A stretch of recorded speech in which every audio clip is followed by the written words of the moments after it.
Montoises, chers Montois, est-ce que tout le monde m'entend bien? Non? Et comme ça va mieux? Ah bon. Donc j'étais à chers Montoises et chers Montois, chers Chambourlettes, chers amis, chers passionnés de musique et des orgues et de l'église Saint-Nicolas que nous redécouvrons après quelques années, même si elle a toujours été ouverte. C'est toujours avec un énorme plaisir et chaque fois renouvelé que j'ai l'honneur, au nom du conseil de fabrique, de vous accueillir dans cette magnifique église.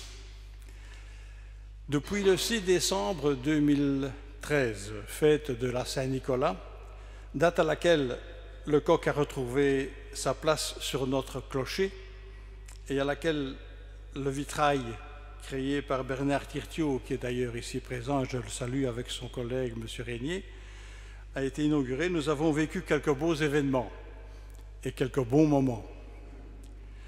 L'exposition d'Ali en juin-juillet 2015, dans le cadre de Mons 2015, on m'entend toujours, hein, n'hésitez pas à me faire signe s'il y a si vous ne m'entendez pas. Et la messe télévisée du 15 novembre 2015.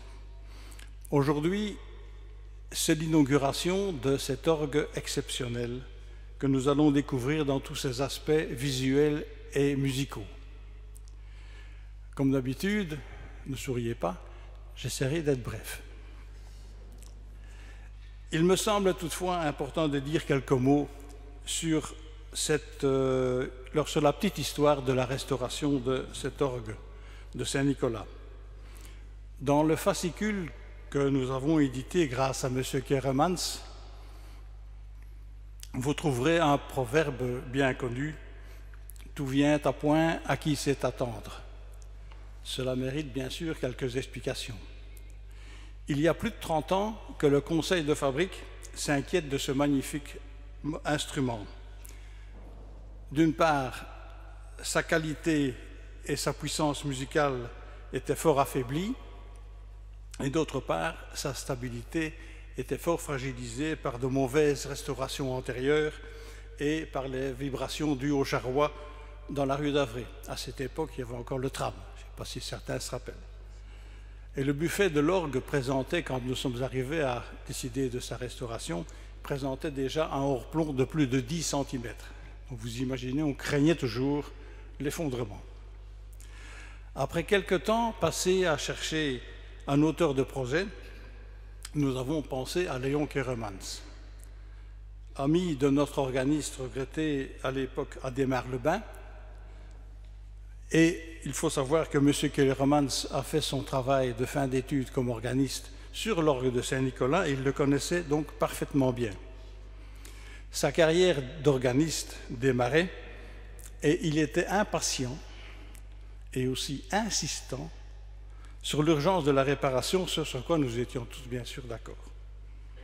Toutefois, trouver le financement, n'est-ce pas, M. Léchevin, et suivre les procédures obligatoires et indispensables pour ce patrimoine musical exceptionnel ne sont pas des problèmes faciles à résoudre et il faut du temps.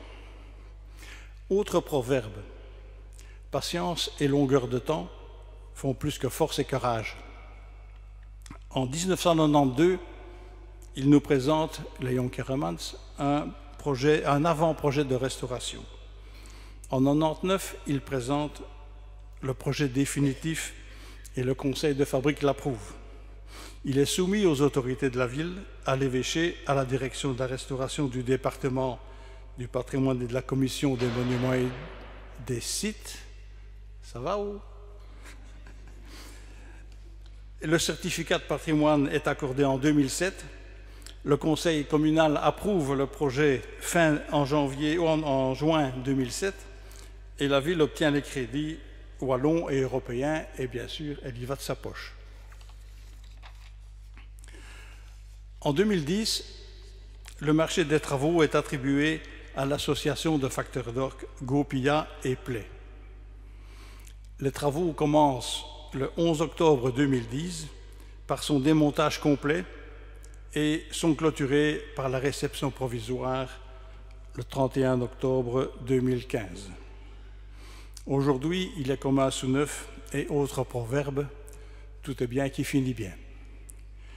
Avant de passer la parole à notre curé doyen, André Minet, et aux représentants de M. Desrupeaux, M. Jean-Marc Lecoq, il me reste à remercier tous ceux qui ont contribué à ce résultat magnifique. Tout d'abord, et en premier lieu, la ville de Mons qui a soutenu le projet, et aussi à ses agents, tant techniques qu'administratifs, qui l'ont suivi. Les ministres successifs, je ne retiens que les deux derniers, à qui j'ai eu l'occasion de travailler, Carlo Di Antonio et Maxime Prévost, qui ont donné les autorisations et accordé les crédits. Les services publics wallons, et particulièrement la direction de la restauration du département du patrimoine du service public wallon. Je salue ici M. Scaillet, qui a été d'une patience et d'une volonté pour arriver au bout des travaux de façon tout à fait pertinente. Les bureaux d'architecture Dupire et François, le bureau de stabilité Greisch, il n'y a pas que le pont de Millau qui font, ils ont aussi travaillé sur la stabilité ici dans cette église, et le bureau de contrôle SECO, qui est un bureau de contrôle pour vérifier que les calculs faits par les autres sont bons. L'entreprise Monument, dont je salue ici quelques représentants pour le génie civil, les représentants de l'entreprise pour le génie civil qui ont fait la façade, le toit, etc. Et bien sûr, on peut y associer les sous-traitants qui ont fait un travail remarquable. Les maîtres verriers Bernard Tirtiot et Benoît Régnier, les facteurs d'orgue Jean-Baptiste Gaupilla et Laurent Play, notre auteur de projet est Aiguillon. Il ne nous a pas lâchés pendant 30 ans. Léon Keremans, titulaire du grand orgue de l'église de Schaerbeek et président de l'Union wallonne des organistes. Et bien sûr, les membres du conseil de fabrique et le personnel de l'église qui n'ont jamais perdu courage. Et enfin maintenant, tous les bénévoles qui aujourd'hui, à diverses occasions, donnent de leur temps. Voilà, j'en arrive au bout de mon discours, mais alors je dois faire quelques annonces. Vous avez eu un programme qui était gratuit, mais si cela vous tente, vous pouvez faire une participation aux frais, et donc il y a des urnes qui sont là à gauche, à droite. Si vous ne trouvez pas, vous demandez, on vous dira où elles sont. Le concert a été préenregistré et donc il y aura un CD qui sera disponible dans un mois peut-être avant. À cet effet, on a disposé des papiers qui vous permettront de les commander et de voir où vous pouvez les avoir. Ils coûtent 15 €. Le programme qui décrit l'orgue est aussi à 15 €. Tout est à 15 € chez nous, pour le moment. Voilà, alors il reste aussi à vous dire quelques activités prochaines. Il y a un concert qui sera fait par les organistes wallons, donc ce sera une dizaine d'organistes wallons qui vont venir faire ici une démonstration, chacun avec son feeling. Et c'est enfin l'année du patrimoine religieux et philosophique, et à cette occasion, nous ferons aussi quelques manifestations. Voilà, je vous laisse dans les mains et dans les paroles de Monsieur le doyen André Minet.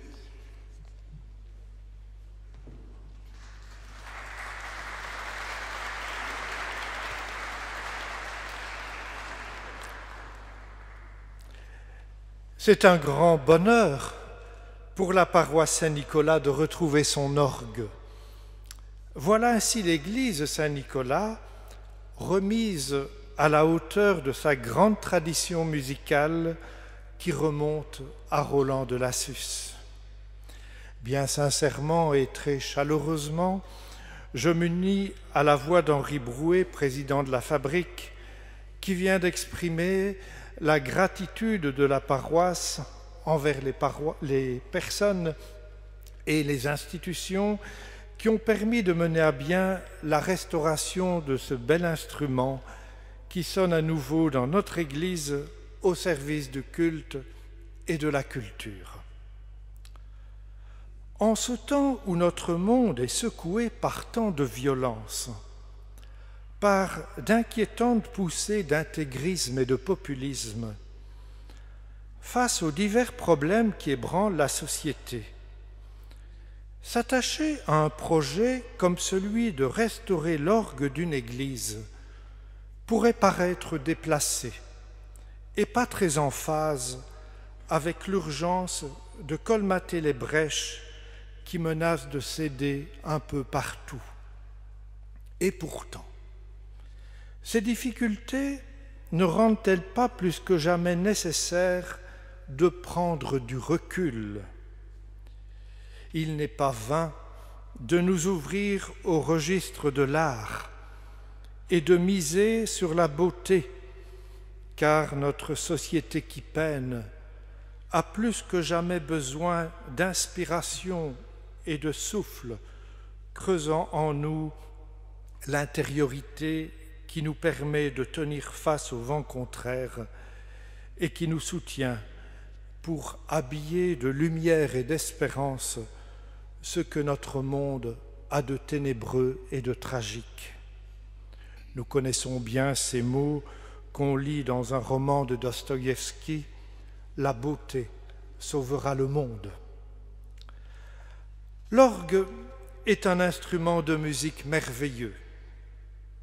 Bach et Mozart considéraient l'orgue comme le roi des instruments, et ils sont nombreux les compositeurs qui le reconnaîtront comme un instrument exceptionnel.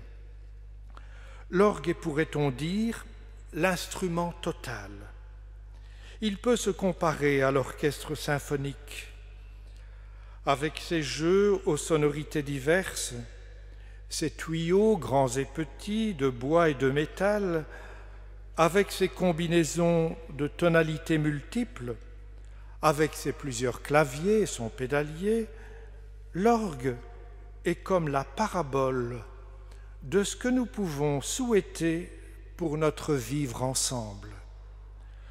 L'orgue, parabole d'un monde que nous avons à bâtir dans le respect de la diversité et dans l'inlassable quête de la complémentarité la plus harmonieuse possible. Rechercher l'harmonie des différences, faire que les petits trouvent leur place à côté des grands dans le concert de la vie sociale, accorder l'importance à la voix de chacun pour que l'ensemble soit l'expression commune.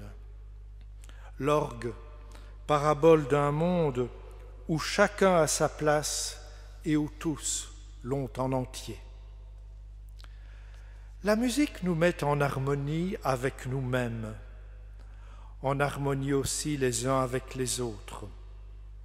La musique, comme l'art en général, a cette extraordinaire capacité d'ouvrir à un au-delà, à cet espace intime qui constitue l'histoire secrète de chacune de nos personnes et où les croyants reconnaissent la mystérieuse présence de Dieu. L'orgue, c'est fondamentalement une affaire de souffle. On pense d'abord à l'ingénieux mécanisme de soufflerie qui produit la musique à travers ses tuyaux aux multiples sonorités. Mais ce souffle musical peut aussi laisser parler et chanter un autre souffle, celui de la vie et celui du mystère. Quelles que soient nos convictions, la musique a ce merveilleux pouvoir d'ouvrir au recueillement qui permet de ressaisir notre vie comme de l'intérieur. La musique touche en nous ce point où tension et espoir nous habitent. Elle aide à prendre du recul, elle dilate nos cœurs, elle élargit notre horizon et apaise. Elle donne du souffle et nous inspire pour devenir meilleurs. À vous tous ici présents, je souhaite de vous laisser toucher par le souffle de l'instrument que nous inaugurons ce soir. Souffle qui nous invite à laisser entrer la beauté dans nos cœurs et à la laisser chanter autour de nous dans ce monde où il y a souvent trop de bruit et trop de cris. Et je termine par une brève citation que j'ai trouvée dans la Bible, au livre de Ben Sirach. C'est un conseil plein de sagesse que je vous partage. N'empêchez pas la musique.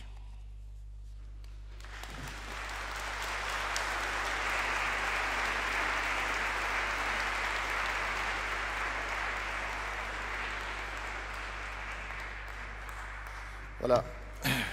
Moi, je ne vais pas chanter ce soir. Monsieur Brouet, bonjour. Mesdames et messieurs, en votre qualité. Donc, effectivement, les travaux de l'Église ont été un vrai parcours du combattant. L'inauguration de l'orgue ce soir est évidemment le point final, cerise sur le gâteau, même si Monsieur Brouet me disait tout à l'heure à l'oreille qu'il restait encore, bon, effectivement, quelques petits menus travaux à faire, notamment les peintures. Voilà. C'est dire si nous sommes heureux, en tout cas au niveau des autorités de la ville de Mons, c'est dire si nous sommes heureux de voir tous nos efforts se concrétiser.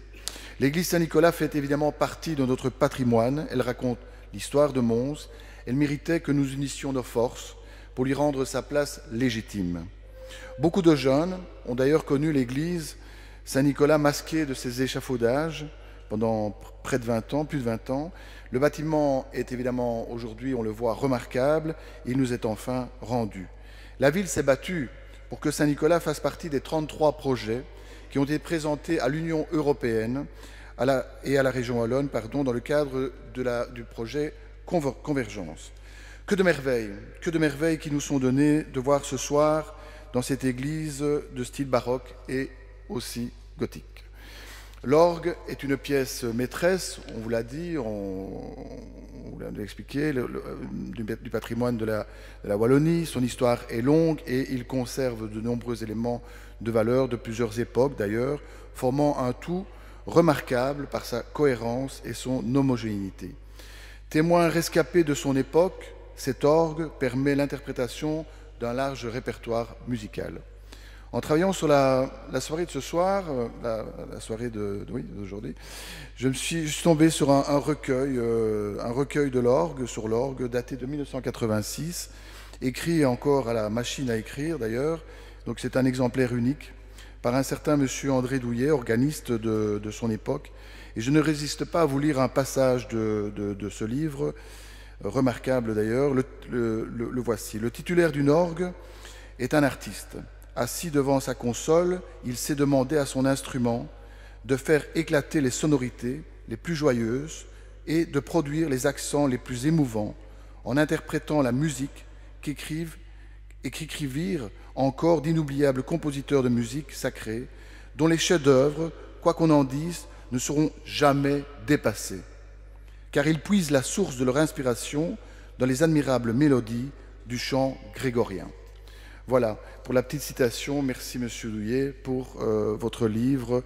Je voudrais aussi profiter de l'occasion qui m'est donnée au nom du collège de, bien entendu, remercier tous les gardiens du temple et qui passionnément et quotidiennement entretiennent ce joyau de notre patrimoine. Je pense bien entendu à la fabrique d'église et à Monsieur Brouet en tête, bien entendu, que toutes ces personnes soient remerciées ce soir et elles font que notre patrimoine perdure génération après génération.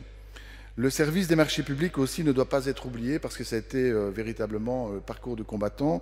Et donc je dois ici remercier le service des marchés publics qui a géré ce dossier de manière parfaite, me disait d'ailleurs tout à l'heure Monsieur Brouet encore. Enfin, je n'oublie pas ceux sans qui l'orgue n'aurait jamais retrouvé sa place aussi beau et majestueux, notamment M. Léon Keremans, l'organiste titulaire de l'église Saint-Servais à Schaerbeek, expert en facture d'orgue et auteur du projet pour la restauration de cet orgue et, bien entendu, les facteurs d'orgue, ceux qui ont donc œuvré à sa rénovation, M. Gopia et Plette. Voilà, je vous souhaite à tous une excellente soirée. Merci.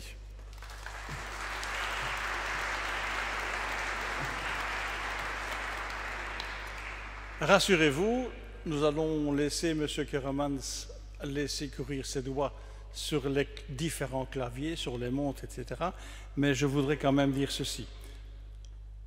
Maintenant, les notes peuvent s'envoler et porter l'oiseau de paix de ce magnifique vitrail qui, comme le dit Bernard Thirtiot, musicalise la lumière, la transmue en or dans nos pays plombés de nuages et de pluie. Place aux notes de musique et à la virtuosité de M. Keremans.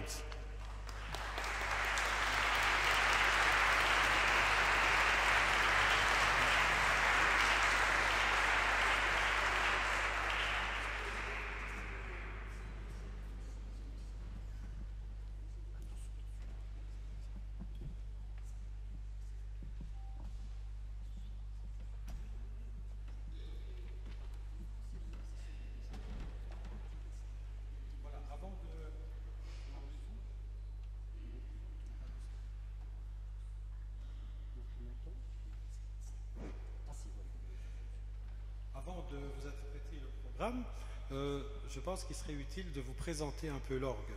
Donc, vous voyez ici, il y a 3 claviers et un clavier de pédale. Cela correspond à 4 étages de l'orgue. L'orgue est comme un grand bâtiment. Donc, dans le sous-bassement qui se trouve au rez-de-chaussée, vous avez les jeux du pédalier. Donc, ce sont les jeux ici avec les pommeaux en porcelaine bleue.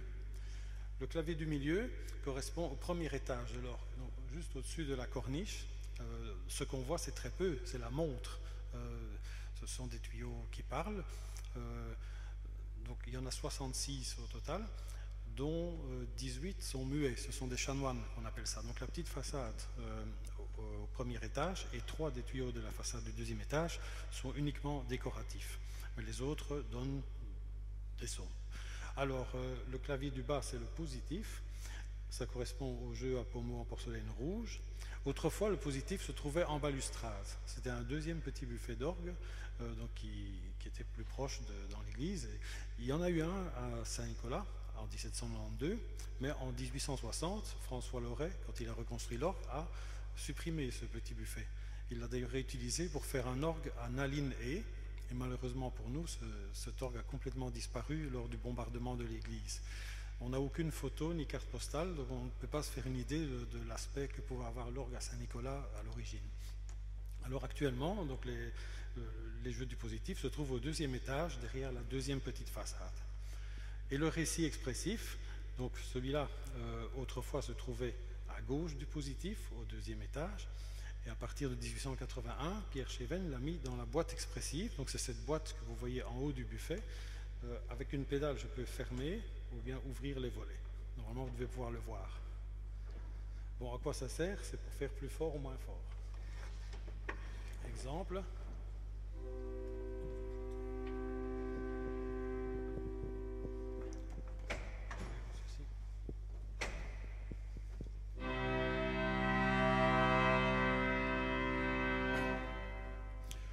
Donc ce récit qui se trouve en surélévation et dans l'axe de l'orgue porte beaucoup mieux que s'il se trouvait à l'intérieur du buffet. Alors, donc tous ces jeux, chaque fois que je tire un tirant de registre, c'est comme un instrument. Si vous voulez, il y a 40 jeux, c'est un peu comme un orchestre qui aurait 40 musiciens, toute proportion gardée. Alors tout ça, il y a des familles d'instruments. Donc l'orchestre, vous avez des instruments à cordes, des bois, des cuivres. Eh bien, dans l'orgue, il y a 3 grandes familles. Ce sont les jeux de fond, de mutation et d'anche. Donc les jeux de fond, ce sont des tuyaux à embouchure de flûte, donc comme des sifflets, si vous voulez, avec un biseau. Hein. Et là-dedans, il y a une famille, la première famille, ce sont les principaux. Donc justement, la montre qui se montre.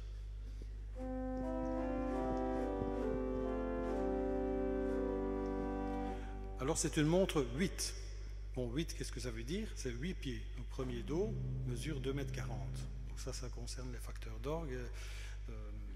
Mais pour le musicien, ce qu'il doit savoir, c'est que c'est la hauteur de la note écrite. Donc voilà le La du diapason, ou le Sol de la clé. Le tuyau a le double de la longueur.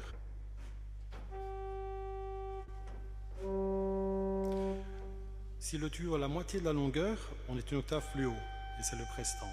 Donc les 3 jeux ensemble, c'est le chœur de principaux.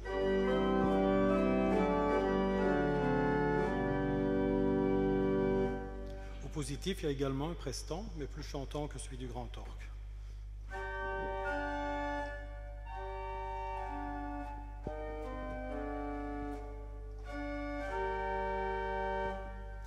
deuxième famille, les flûtes.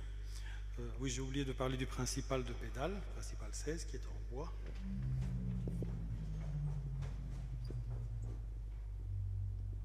Ce sont les basses profondes. Alors, la flûte ouverte de pédale sonne une octave au-dessus du principal. La flûte ouverte de 4 pieds.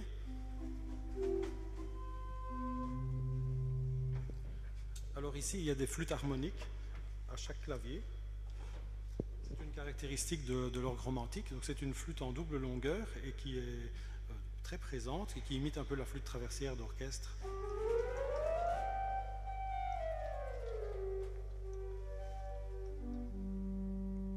Alors la flûte octaviante du positif, 4 pieds.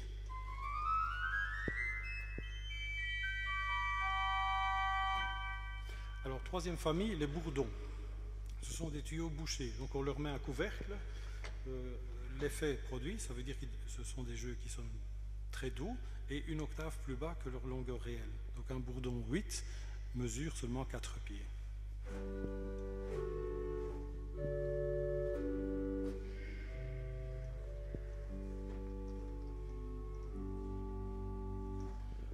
Le bourdon 16, plus grave.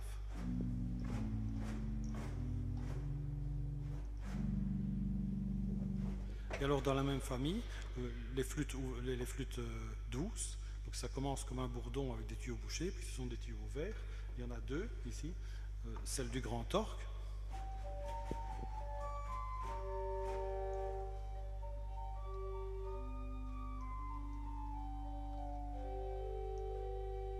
Et le flageolet, qui lui est un jeu de 2 pieds, donc ça veut dire qu'il sonne 3 octaves au-dessus de la note écrite, et alors on a les tuyaux les plus aigus de l'orgue.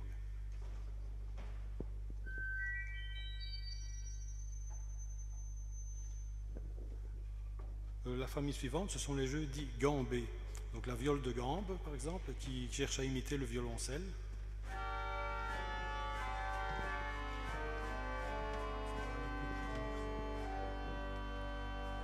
Alors on a le dulciana, dont les basses sont en façade au 2e étage.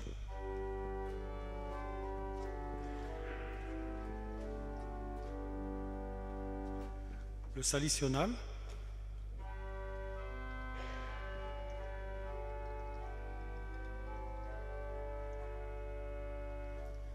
Alors, apparenté à cette famille, le gemshorn ou corps de chamois. Donc, ce sont des tuyaux coniques, plus larges à la base qu'à l'extrémité. C'est un jeu très doux aussi.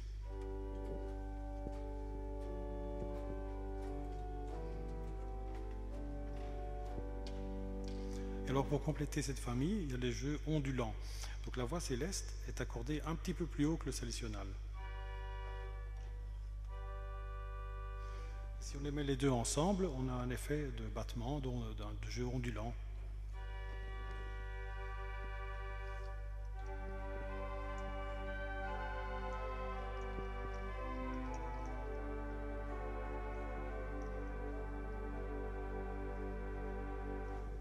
Donc voilà pour les jeux de fond.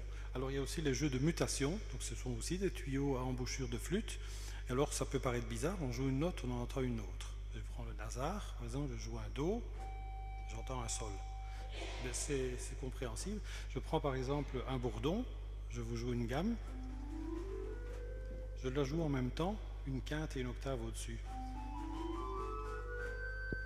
Le nasard fait cet effet-là. Donc là, au fond, l'orgue est un synthétiseur, puisque on juxtapose des harmoniques et on obtient un son unique. On n'a pas l'impression qu'il y a 2 notes. Alors ça, c'est une mutation simple, ça veut dire un tuyau par note. La quinte du positif fait le même effet. Alors ces jeux sont neufs. Ils ont été reconstitués en copie parce qu'en 1880, Pierre Schaven trouvait ces jeux désuets et les avait supprimés. Et comme les emplacements existaient, c'était vraiment dommage de laisser ça comme ça. Donc on les a reconstitués et ça offre beaucoup plus de possibilités à l'orgue. Alors mutation simple, ensuite mutation composée. On a le jeu de cornet qui est composé de 5 tuyaux. Donc l'équivalent sur un bourdon, l'équivalent d'un 4 pieds, l'octave, la quinte, la double octave et la tierce.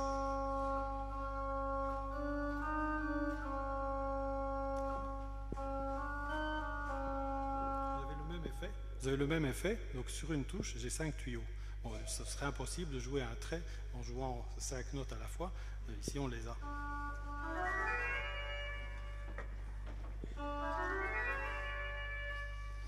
Alors, pour terminer avec les mutations, il y a ce qu'on appelle la mixture. Donc, une mixture, c'est un ensemble de tuyaux aigus, de quintes et d'octaves. Alors, comme on commence déjà très aigu dans le graphe,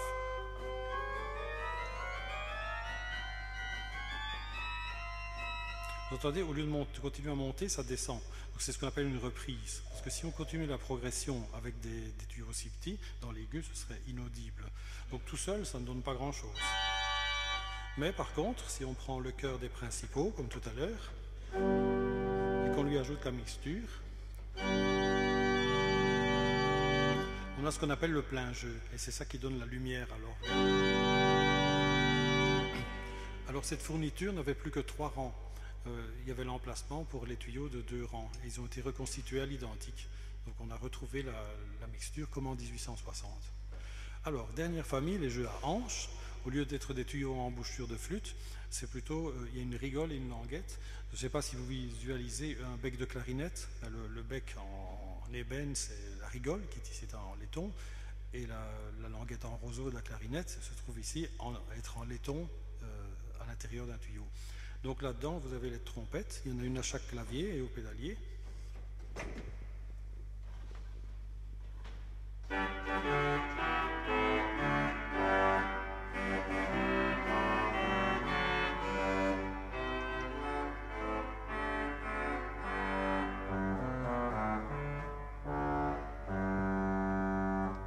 Alors une octave plus bas, en 16 pieds, ça s'appelle bombarde.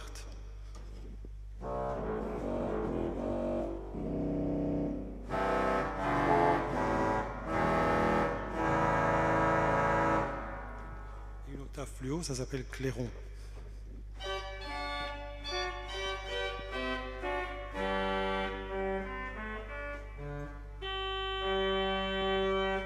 Ça permet de faire la batterie d'anges. Donc on prend les bombardes, trompettes, clairons.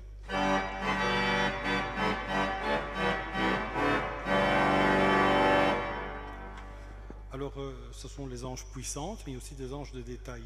Par exemple, au récit, le basson au bois.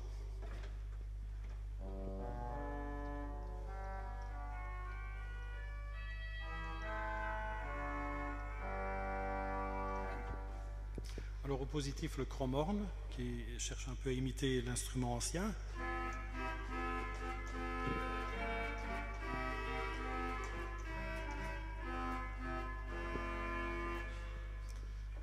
La voix humaine, c'est un jeu avec le corps de tuyaux raccourcis.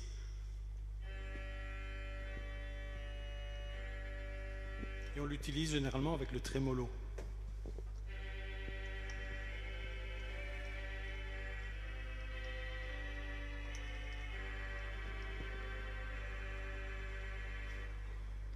Alors il nous reste aussi la clarinette.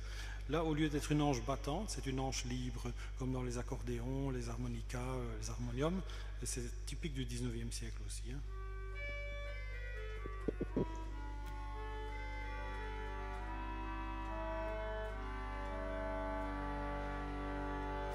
Voilà, donc avec tous ces ingrédients, on va pouvoir faire la cuisine, donc on va pouvoir commencer le récital.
Merci, Monsieur Keremans, pour ce merveilleux moment que nous avons passé dans cette église, un peu dans le froid, mais avec la chaleur du cœur.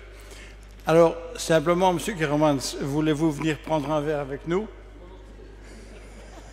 Et vous aussi, bien sûr. Alors, un dernier mot que l'on me demande, dans le programme que vous avez eu, payer, pas payer, donner des sous, pas des sous, il y a un petit formulaire pour savoir si vous voulez un CD ou... Il n'y a que le CD. Le CD, oui, voilà. Donc voilà, je vous invite à vous diriger vers la table où il y a les verres. Je ne vais pas dire le bar dans une église. Voilà. En tout cas, j'espère que vous avez passé un bon moment et que vous reviendrez nombreux dans cette église.